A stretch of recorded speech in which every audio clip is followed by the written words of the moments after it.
Big plays, big finish to a season that had its ups and downs in Canadian football. Outside of the lopsided score at halftime Sunday in the Grey Cup, it turned out to be a pretty fair day, Angelo Mosca. And I guess if you look, a few thoughts on what might help the game at the gates and in its acceptance in Canada. Yes, John, I think we should go back to and look what happened in the past.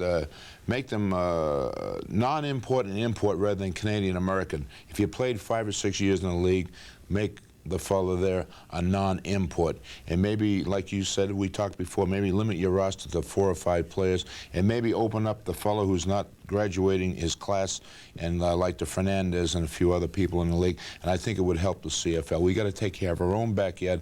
Stop worrying about the NFL or if there's an existence of the USFL. It's nothing really new that the CFL in some ways needs an identity. The players need an identity locally, first of all, at home. And speaking identity, I think you got to lift the blackout and make the players identified with the people, and the players got to be able to be closer to the people. Now, without your bias showing through, we'll talk Tiger Cats here for a minute.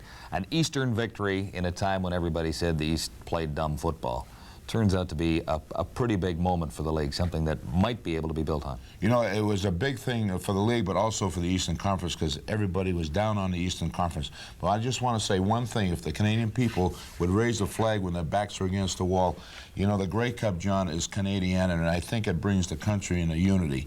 You know, the Super Bowl is more of a locale thing, but come Grey Cup Day, the whole country is talking Grey Cup, and I think that's very, very important in 74 years. Thank you, Angie, and thank you for coming by all season long. Look forward to doing it again next year. Thanks a lot, John. All right.